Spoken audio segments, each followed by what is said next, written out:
Quero chamar a atenção dos irmãos para o texto de Lucas, capítulo 5, a partir do verso 17. Lucas 5, verso 17 em diante, diz assim: Ora, aconteceu que num daqueles dias estava Jesus ensinando, e achavam-se ali assentados fariseus e mestres da lei, vindo de todas as aldeias da Galiléia, da Judéia e de Jerusalém. E o poder do Senhor estava com ele para curar. Vieram então uns homens, trazendo em um leito um paralítico, e procuravam introduzi-lo e pô-lo diante de Jesus. E não achando por onde introduzi-lo, por causa da multidão, subindo ao eirado, o desceram no leito, por entre os ladrilhos, para o meio, diante de Jesus. Vendo-lhes a fé, Jesus disse ao paralítico: Homem, estão perdoados os teus pecados. E os escribas e fariseus arrazoavam, dizendo: Quem é este que diz blasfêmias? Quem pode perdoar pecados, senão Deus? Jesus, porém, conhecendo-lhes os pensamentos, lhes disse: Que arrazoais em vosso coração? Qual é mais fácil dizer: Estão perdoados os teus pecados? Ou levanta-te e anda? Mas para que saibais que o Filho do Homem tem sobre a terra autoridade para perdoar pecados, disse ao paralítico: Eu te ordeno, levanta-te, toma o teu leito e vai para casa. Imediatamente se levantou diante deles e, tomando o leito em que permanecera deitado, voltou para casa, glorificando a Deus. Todos ficaram atônitos, davam glórias a Deus e, possuídos de temor, diziam: Hoje vimos prodígios. Amém. Meus queridos irmãos, se há alguém contestado no mundo até os dias de hoje, essa pessoa é Jesus Cristo. Não existe nenhum outro líder religioso que tenha sido alvo de tanta crítica, de tanto questionamento, mas também de tanto fervor e dedicação como a pessoa de Jesus Cristo. Os secularistas do mundo discordam até mesmo da existência dele. Há uma corrente imensa de pessoas que afirmam que o Jesus histórico, na verdade, nunca existiu. Nos olhos da dúvida, eles questionam a existência do nosso próprio Salvador. Os budistas o definem apenas como alguma parte, a sequência do budismo defende como uma reencarnação de Buda. Você sabe que o budismo diz que há 6 reencarnações de Buda simultâneas no mundo. Constantemente. Então, um deles haveria sido Jesus Cristo 600 anos depois de Buda viver. O islamismo olha Jesus Cristo de uma perspectiva apenas de um homem. E um das suras, um dos versículos do Islã, no Corão, diz o seguinte: há um só Deus, Mohammed é o seu profeta, e maldito seja quem afirma que Deus teve um filho. Então, há questionamentos os mais variados.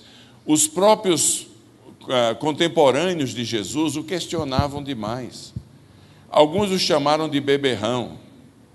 Vai ver que eles viram Jesus tomando um vinhozinho e disseram: beberrão. Outros o chamaram de glutão.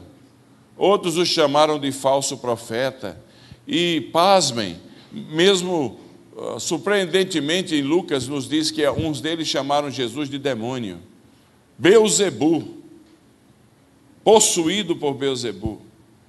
Então, Jesus Cristo é uma pessoa, e foi e ainda continua sendo, o divisor das águas na sociedade. Há todo um movimento no mundo agora para acabar com esse negócio de antes de Cristo e depois de Cristo. Não sei se vocês estão a par. Uma boa parte do mundo hoje, quando usa 20 antes de Cristo, que nós chamamos de anticristo, continua usando o AC, mas é para dizer ano comum, retirando o nome de Cristo.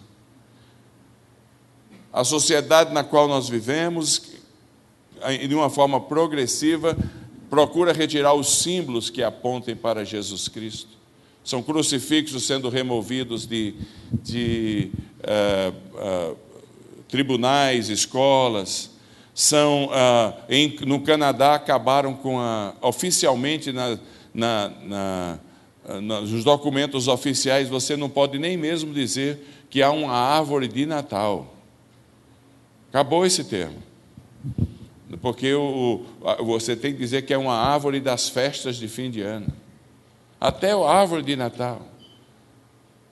Os países de maioria cristã, progressivamente influenciados por todo esse ensino hoje em dia da imparcialidade das leis, não importa, e proteção às minorias, estão cancelando os feriados cristãos. Hoje, nos Estados Unidos, a Páscoa, sexta-feira, já não é mais feriado. Na 24 de dezembro, cancelaram. Não é mais feriado. Olha que situação. A pessoa de Cristo é contestada, é questionada. E isso só revela quem de fato Ele é. Ele é o divisor das águas. E na vida de muitos, Ele é o divisor da vida, antes e depois dele. Mas o mundo, que jaz no maligno, lança essas iniciativas de crítica à pessoa dele e de tentativa de anulação das marcas da presença dele. Quando Jesus Cristo estava conversando com os seus discípulos, no começo do seu ministério, isso aqui foi no começo do seu ministério, foi no primeiro ano do seu ministério, numa das fases mais impressionantes da sua vida, onde ele estabelece a si mesmo, chamado Ministério da Galileia, onde ele prega. Você sabe, você lê o Novo Testamento, você lê os Evangelhos, há ministérios de Cristo em regiões diferentes. Há o ministério de Cristo na Judéia, há o ministério de Cristo em Decápolis, do outro lado do Jordão, já na Jordânia. Há o ministério de Cristo em vários lugares diferentes. Mas há um ministério na Galileia.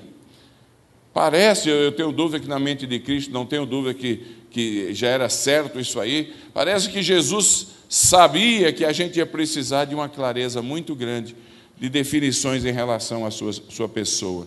Muito mais os discípulos daquela época, que aguardavam os dias de Jesus. Havia messias de todos os tipos. Houve um judeu, diz Flávio Josefo, um egípcio, diz Flávio Josefo, que levou 40 mil judeus nos dias de Cristo para cima de um dos montes e quase os joga todos de lá, dizendo que eu vou provar que eu sou o Messias, pulem daqui e eu vou socorrer vocês.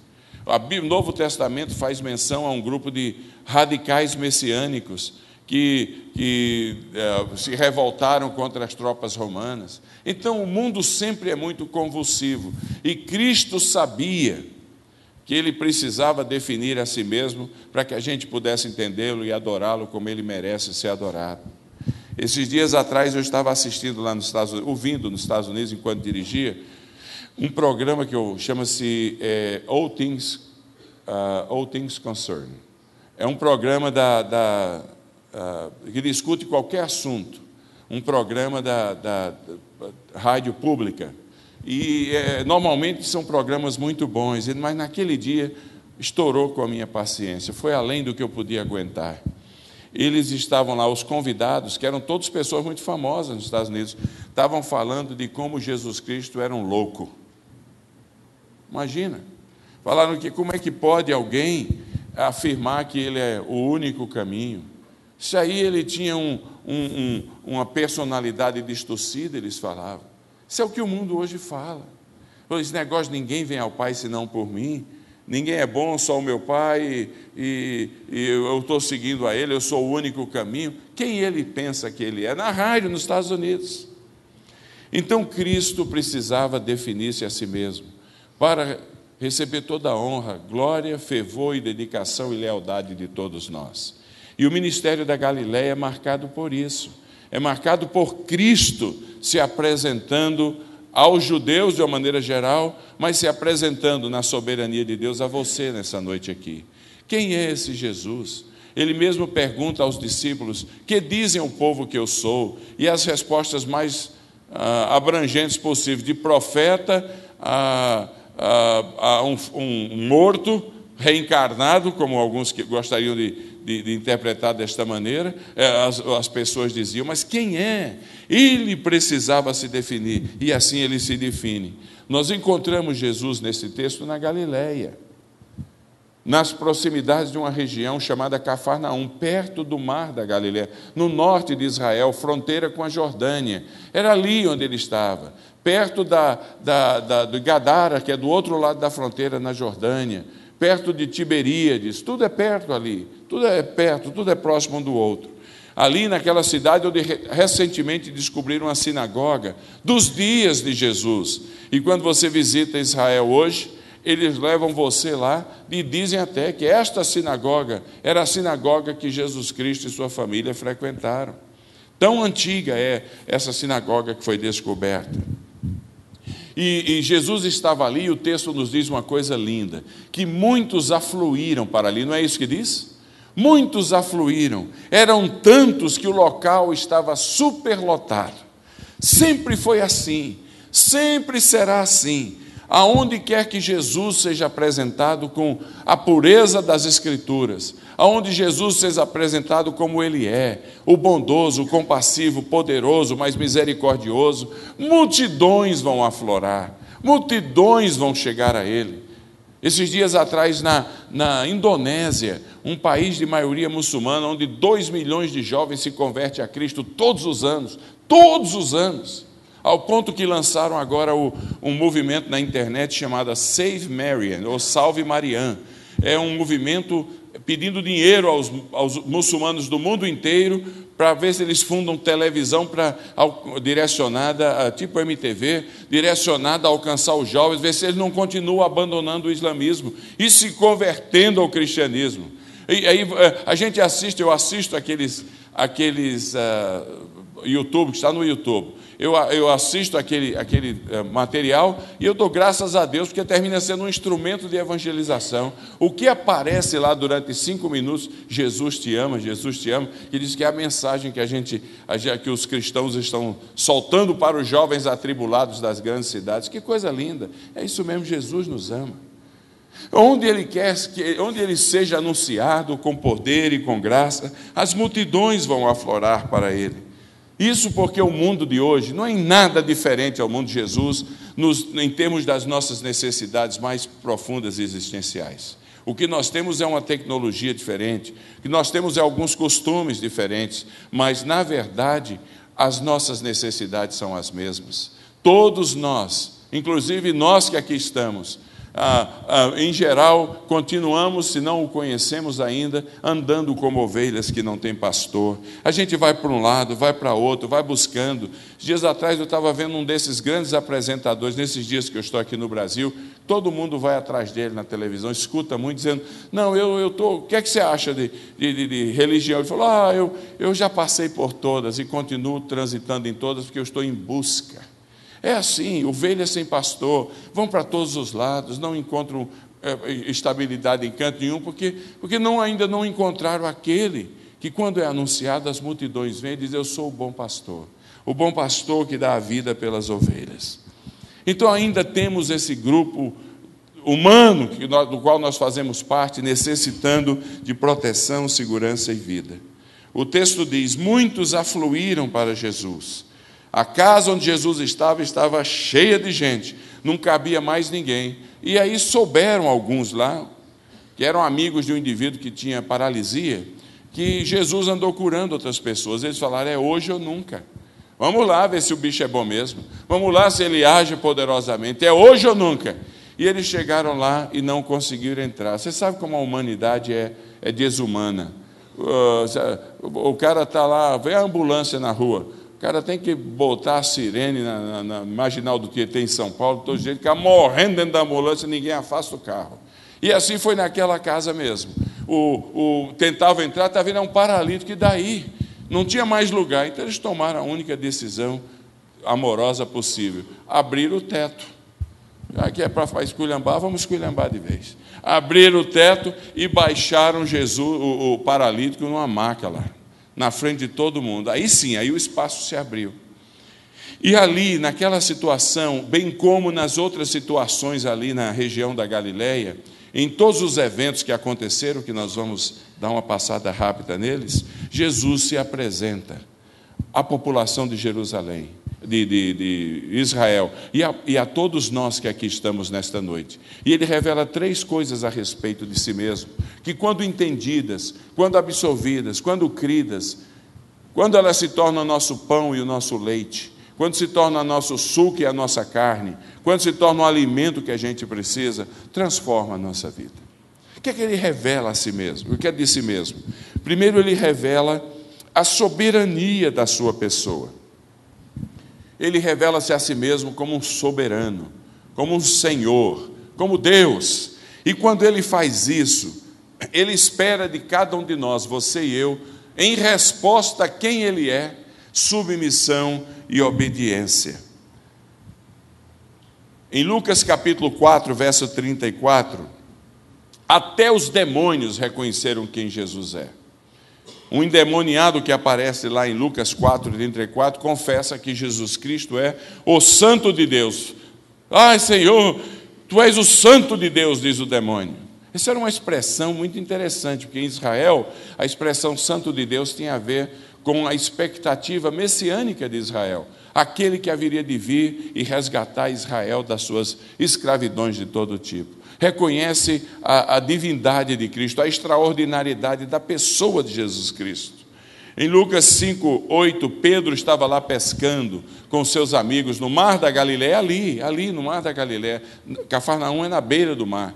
Estava ali pescando no mar da Galileia, um pescador experimentado, jogou rede, não pegou nada a noite inteira. Chega Jesus lá, que ele nem conhecia ainda, e diz, joga a rede aí. E ele diz, Senhor, tá bom, vamos jogar a rede. Joga a rede, mais por consideração com aquele senhor que estava dizendo ali, joga a rede. E a Bíblia diz que foi tanto peixe que ele chamou os seus amigos e joga a rede também, e foi peixe em abundância. E aí ele chega na presença de Jesus e diz assim, reconhecendo o que tinha acontecido, ele diz, Senhor, retira-te de mim, porque sou pecador. Ele confessa a soberania maravilhosa de Jesus Cristo e o chama pelo nome que ele merece. Senhor, Kyrios, dono de tudo, Senhor de todas as coisas. Retira de mim, porque eu sou um pecador. Esse próprio texto que a gente leu, nos diz que as pessoas, os fariseus que ali estavam, quando viram Jesus dizer, filhos, os teus pecados estão perdoados, respondem para Jesus no verso 21, só Deus pode perdoar pecado. Observe que Jesus não contraria essa afirmação, só Deus pode perdoar pecado. E para provar que ele era Deus, ele diz, o que é mais fácil dizer? Filho, os teus pecados estão perdoados, ou toma o teu leite e anda. Para que fique evidente que aqui a autoridade está falando, toma o teu leite e anda. Então a soberania de Cristo exige de nós submissão e obediência. Eu tive a experiência de ver a troca de guarda em vários países do mundo que são monarquias.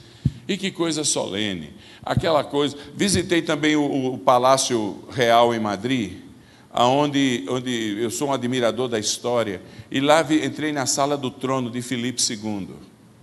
O trono que Filipe II, o homem mais poderoso do mundo, da invencível armada século XVI, criada para destruir os hereges, que naquela época eram os protestantes ingleses, organizou com 5.000 navios, disse, vamos acabar com esse pessoal aí de uma vez. E a invencível armada, a Inglaterra não podia resistir, os cristãos foram para a praia, vendo os navios chegarem no Canal da Mancha, oraram, mês de outubro, não é mês de vendaval, deu um vendaval tão grande que os barcos foram destruídos, chocando-se uns com os outros. Deus é soberano, Deus é Deus. E eu estava lá na sala do trono de Filipe II, meu pé desaparecia, andando naquele tapete vermelho, que era um negócio fenomenal, dava vontade de dormir ali. E eu fiquei lembrando, contemplando aquele trono maravilhoso, aquela madeira nobre, toda talhada, aquela coisa fenomenal. E eu fiquei lembrando de Apocalipse, daquele trono que um dia nós vamos estar na presença dele. O trono do Cordeiro, majestoso, glorioso, mas cheio de graça. Não era o trono de um tirano egocentrista que construiu um mosteiro de 3.000 quartos chamado El Escariol, no norte de Madrid, para morrer sozinho lá dentro. na sua opulência. Não é o trono de um tirano, mas é o trono gracioso de Jesus Cristo, poderoso, mas cheio de compaixão para com cada um de nós. Que coisa tremenda. Retira-te de mim, Senhor, eu sou pecador, Tu és Senhor. Agora, quando a gente reconhece que Jesus é o Senhor, soberano, isso exige de nós uma resposta. E a resposta tem que ser submissão a Ele. Porque quem revolta-se contra o rei, sofre as consequências disto aí. Foi assim com Lúcifer, o anjo caído, foi assim com os reis idólatras do Antigo Testamento, com Davi, com Salomão, com o filho pródigo, com Judas Iscariotes, com Ananias e Safira, com Diótrefes, com o diabo em Apocalipse 19, e é assim com qualquer pessoa. Quem revolta-se, quem não se submete, quem escolhe não se submeter a esse Senhor maravilhoso, sofre as consequências. Hoje em dia a conversa é: olha, não quero saber o que você está dizendo, eu sou livre. Já viu esse papo aí? Eu sou livre, eu sou livre. Eu sou livre para levar a minha vida como eu quero. Lé do engano. Lé do engano. O segredo da liberdade nunca é a liberdade em si mesma.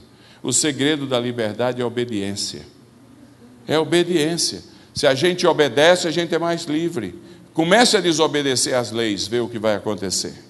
Eu às vezes fico pensando num passarinho que tem lá no Alasca. Ele é tão pequenininho, mas é pequenininho, desse tamanho. No verão ele está no Alasca, porque que nem passarinho aguenta ficar 50 abaixo de zero. Ele está lá no Alasca. Aquele passarinho desse tamanho, no inverno, que é muito frio no Alasca, nós o encontramos na Argentina. Ele voa 7 mil milhas, 13 mil quilômetros, desse tamanho. E eu fico perguntando como é possível, eu com essa minha barrigona não consigo nem andar 5 quilômetros, esse bicho aí voa 12 mil quilômetros, desse tamanho, e o vento forte, e as tempestades, porque ele migra para sobreviver. E aí a conclusão é que ele consegue tudo isso porque ele obedece 2 leis. Ele obedece a lei da gravidade e ele obedece a lei da aerodinâmica. Tenta fazer um passarinho voar com uma asa só, não vai a lugar nenhum, ele fica parado. A obediência é o segredo da liberdade. Eu tenho 3 filhos, todos são adultos, mas quando eles eram adolescentes, o que se submetia mais fácil era o que a gente tinha mais confiança. Não é assim com os pais? Você vai soltando, ele responde em obediência, você solta mais, não é assim?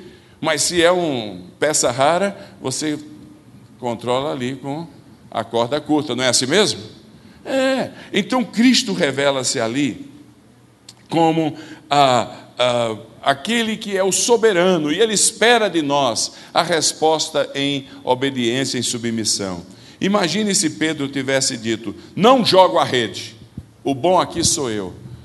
Coitado do Pedro, terminaria liquidado, não seria quem ele foi, um apóstolo tão memorável como Pedro foi. A obediência é o segredo de tudo para com Jesus Cristo. Agora, Jesus sabia que ele precisava aprender mais algo a respeito dele, não só a respeito de quão poderoso ele é. E então, por causa da sua soberania, a gente se submete em obediência como um rei que ele é. Mas ele também precisava revelar-se a gente como aquele que é digno de toda confiança. Ele tem o poder suficiente para que a gente confie nele, em todos os momentos da nossa vida. O paralítico, que a gente lê o texto aí, quando ele diz que é mais fácil dizer: perdoado os teus pecados, ou toma o teu leite e anda, ele olha para o paralítico e diz: levanta, toma o teu leite e anda. E a Bíblia diz que o paralítico levantou-se e foi para casa. Então, a magnitude do poder de Cristo espera de nós a confiança em Cristo em todos os momentos da nossa vida. Em Lucas 4, 34 e 35, os mesmos demônios que eu mencionei anteriormente dizem assim: que temos nós contigo? Vieste para perder-nos? Os próprios demônios reconheciam quão poderoso Jesus é. Em Lucas 5, um leproso aproxima-se de Cristo e Jesus diz: que queres que eu te faça? E ele diz: Senhor, se quiseres, podes me purificar. Que expressão de confiança maravilhosa. E Jesus olha para o leproso e diz: quero, fica limpo. Isso tudo ali na Galileia. Ele estava se revelando, porque os discípulos estavam observando o que estava acontecendo. Mateus 8, 5 a 13 diz que um centurião chegou a Cristo. E o centurião era uma autoridade romana, que tinha 100 soldados com ele. E tinha muitos empregados, escravos, etc. Ele falou, surpreendentemente, Jesus, é o seguinte: eu tenho um escravo, um empregado, um servo, paralítico. Dá para você ajudar esse meu servo? Ele é uma pessoa boa. Jesus disse: vou lá na sua casa com você. Ele falou: não, Senhor, não precisa ir. Basta uma palavra tua e meu servo será curado. Olha que coisa linda. Ele reconheceu quão poderoso é Jesus. Eu refiro-me a Jesus de Nazaré, meus irmãos e irmãs, aquele de quem a Bíblia diz que não há dolo ou mácula, aquele que olhou para um coxo e curou o coxo, aquele que viu um cego de nascença, como Bartimeu, e teve compaixão dele, aquele Jesus poderoso que olhou para a tempestade e dentro do barquinho onde ele estava, e todo mundo: vamos morrer, e ele disse: cessa o vento, acalma-se o mar. E houve calmaria, e as pessoas disseram: quem é este que até o vento e o mar lhe submetem? Este Jesus cheio de poder, cheio de majestade, cheio de glória. Esses dias atrás eu tive a oportunidade de conversar com um sacerdote da igreja copta, lá no Egito, e ele me contou de uma coisa interessante. Houve uma ocasião que ele estava andando na rua e foi sequestrado por aqueles barbados, sabe, os salafitas. Chegou um cara, parou o carro, pegou ele, jogou dentro do carro com mais 2 outros homens e levaram. Puseram venda no olho dele e disse: pronto, estou liquidado. Não vou dar nem tempo de avisar minha esposa, porque os sacerdotes coptas casam. Falou: não vai dar nem tempo de avisar minha esposa. E o carro, ele não podia ver nada, só sentia que o carro rodava pelas ruas do Cairo. Eles acabaram comigo. Quando chegou num determinado lugar, tiraram ele de dentro do carro, empurraram para dentro de uma casa. Quando abriram a porta de uma sala que ele não sabia direito onde é que era, porque ele estava vendado, foi sequestrado. E quando finalmente dentro do quarto tiram a venda, havia mais ou menos uns 16 homens e mulheres, todos de véu, todo com aquele negócio, a mulherada só com os olhos de fora, e havia uma mesa com pão e vinho. E eles disseram: desculpa ter sequestrado vocês, mas a gente aqui usa isso aqui como um disfarce, para nossas famílias não nos matarem, mas já somos de Jesus. Você pode celebrar a ceia com a gente, precisamos da ceia. Que Jesus poderoso, que coisa tremenda. Lá no Marrocos, um professor de matemática da universidade, por nome de Mohammed, resolveu se tornar ateu, porque quando você começa a estudar o Corão, 90% dos muçulmanos não leem o Corão, mas quando se começa a estudar, você descrê. O Corão diz que o esperma é colocado entre as costelas. Haja esperma poderoso para ficar lá entre as costelas. É uma coisa, é uma coisa tremenda, rapaz, tremenda. E ele se tornou ele é um matemático, ainda é professor da universidade, se tornou um ateu. E a esposa dele, ele convenceu a esposa para deixar de ir na mesquita, nas orações da sexta-feira. E ela ficou com aquela ansiedade no coração, sentindo um vazio tremendo. Aí ela disse, lembrou para ele: nós temos uma prima cristã, se você não quer mais ir na mesquita, o que é que acha da gente conversar com a nossa prima? Porque o Marrocos só tem 1.500 crentes no país inteiro. E pela graça de Deus, era a prima dela. E eles andaram de trem 5 horas para encontrar aquela cristã. Passaram o final de semana lá. E ele ficou lá pela sala, porque mesmo na família, a maior parte do tempo é homem numa sala, mulher na outra. E elas duas ficaram conversando, tal. E não é que a prima levou ela a Cristo? E ela pediu assim a Jesus Cristo: Jesus, se o Senhor é poderoso e verdadeiro, manifesta-se a mim. Essa era a oração dela: manifesta-se a mim. E quando o marido encontrou com ela, voltaram a se encontrar à noite, o marido perguntou para ela: escuta, o que é que está acontecendo? Falei: o quê? você está com doença de pele? Ele falou, não, por quê? Ele falou, estou vendo cruz no seu rosto. O rosto dela estava cheio de cruz, num ato soberano de Deus. Ela falou, não tenho. O que é que é? Ele falou, é cruz. Ele falou, é Jesus respondendo o meu pedido. Aí ele falou, nada, isso aí é impressão, isso é uma doença de pele. Aí ela começou a sentir cócega nas pernas, quando olha, cruzes na perna.